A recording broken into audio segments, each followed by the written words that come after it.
Hi felters and welcome.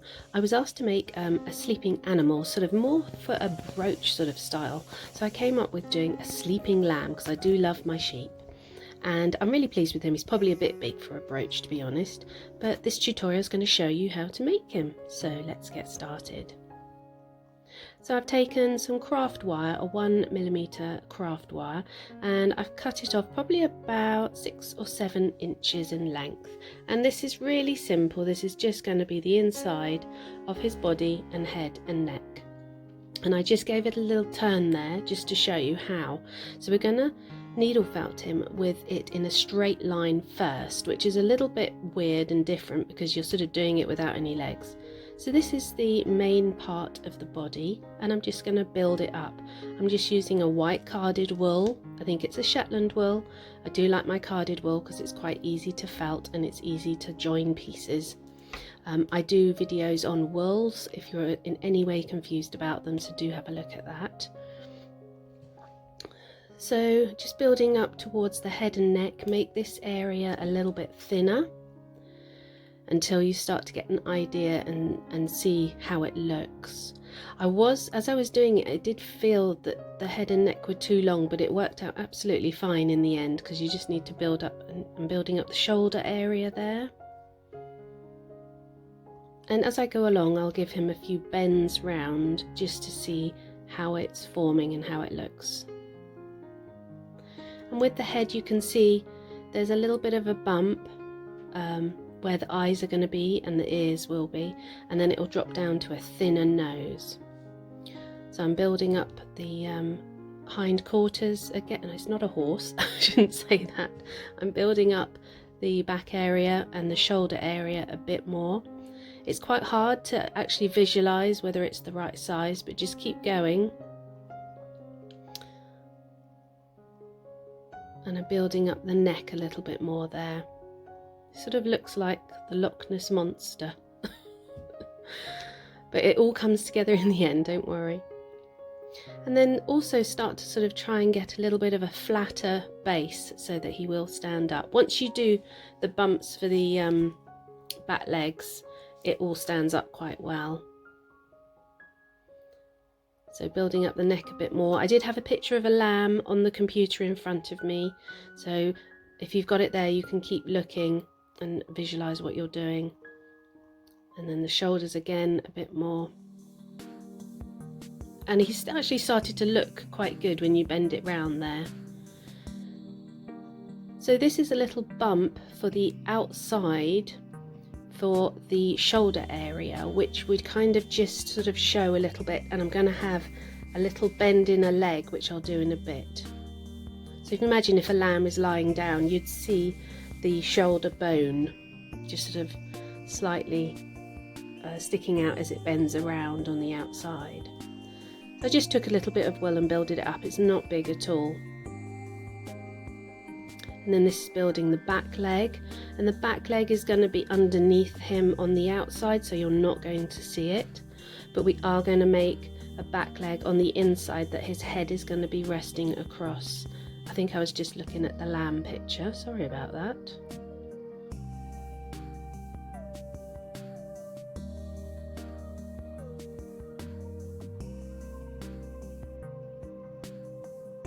There, he looks quite cute there. It's actually looking all right. This is the front leg, so I did a sort of a roll and then I bent it in half, so you've actually got the bend, but it doesn't have to be really good, or because you're not going to see that leg at all. It's just the hint of the knee. Then I needle felted a little bit more onto it. And here I'm just building up around the back end, and where I've joined that hind quarter, I've just put a layer of carded over the top so it doesn't show any joins. Now I've taken a piece of wire, it's probably about 2 to 3 inches long, maybe a bit longer, and this is going to be the inside back leg, and I've made it the length of it for the toe and the bit that's going to be underneath him, and then I just did a little kink in the top so that that's going to be the hind quarter area I'm going to add It doesn't matter too much. I did a little S shape on it, but it could just be a simple curve, and you're going to build it up with wool anyway, and that just helps it when it comes to attaching. So I'm putting on a tiny bit of grey for the toe, or for the hoof area. It is quite small, it is quite tricky and fiddly. I use a fine needle when it gets down to be this small, but you do have to be careful of hitting the armature. And then I took a little black line. I do this a lot with all of my hooves on my sheep, so I take a black line and I put it around from the top all the way around to the back, so it looks like it's been split in two, and it gives the appearance of a proper sheep's hoof. So I'm quite happy with the legs so far. Just put it to the side. I'm working on the face, and where the head and the top of the head and the eyes are, I'm putting it down. I made that a bit bigger because it's always a lot wider where the eyes are on an animal, and then as it drops down to the nose it gets a lot narrower and thinner.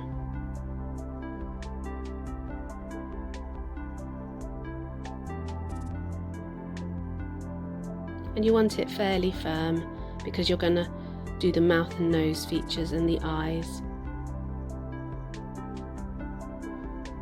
So I've taken a little bit of black, tiny bit of black. Now this was quite fiddly because he is tiny, so you could consider sewing this with black thread. And I've done the mouth from one side to the other, and then above the mouth, there we are, just getting the mouth right. And then above the mouth we're going to do a little V. So do the middle of the V first, and then take the two side bits upwards and needle felt those in. As you trim, there's the V, as you trim bits off, blow them away so that the black trimmed off bits don't end up all over the white. And then join the two with a straight line going down. This is how I do all of my animal faces. I've got a video on just animal faces just to help you if you wanted to go through that in more detail. You can just about see it. I'm going a little bit fast there. And the eyes are just a straight line with a slight upward curve because he's sleeping. And this bit here is the pink nose, and it only needed a tiny bit, so really, really small. And then pop it on the end in the V area, and then needle felt it in. Lambs have lots of lovely pink on them, they're so cute. We're going to do pink on the inside of the ears as well.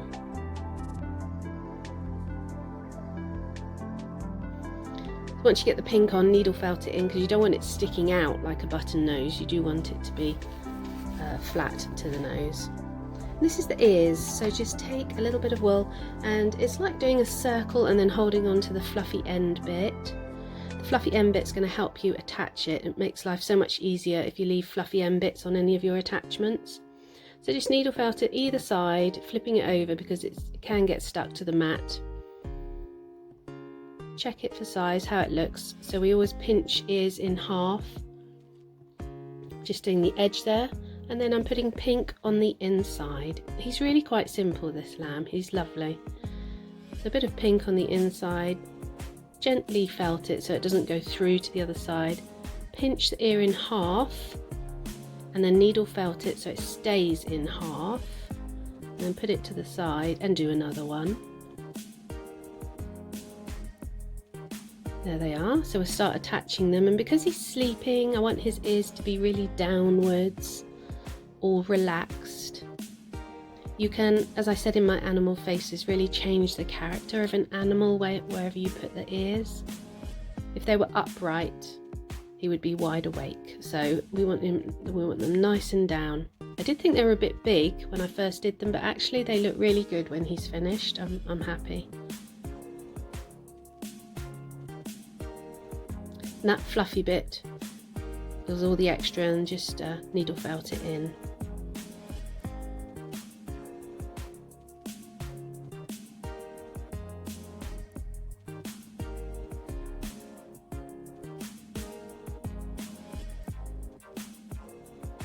There we go, and just check how he's looking. That's how he's going to finish up.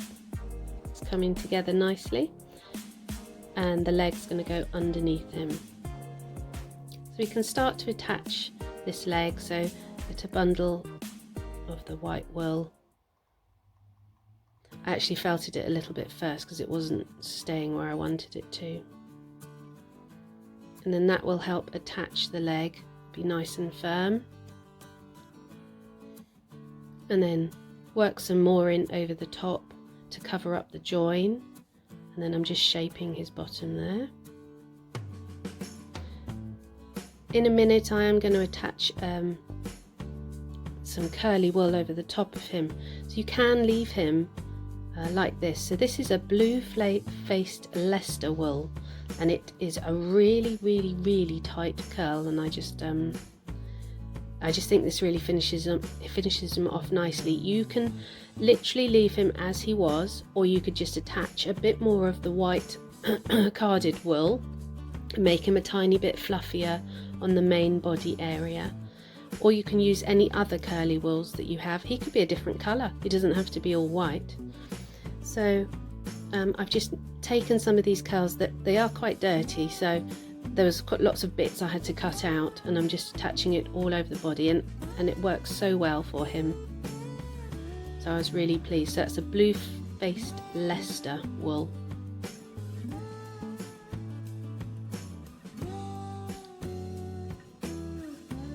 And they seem to be really easy to attach as well, so which is nice. Some of the curly wools are slightly harder to attach. And then we're just doing a tail.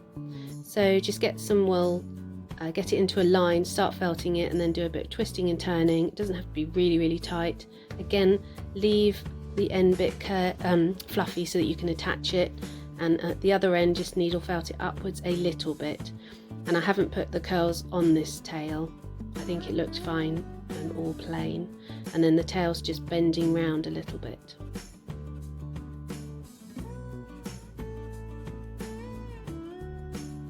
And now he's pretty good, and I'm just going to do a couple of strong felts through the underside of his neck just to keep him bent inwards. Even though he's got the wire, it just helps. And there he is, he's done. So he really was not too hard, and I'm really pleased with him. So you could turn him into a brooch, but I think he's a bit big. But I hope you've enjoyed it. And I think seeing how I do it, breaking it down, you can do it yourself as well. So here he is, he's escaped to the grass. So thanks for watching, and please subscribe, like and comment, and see you again soon.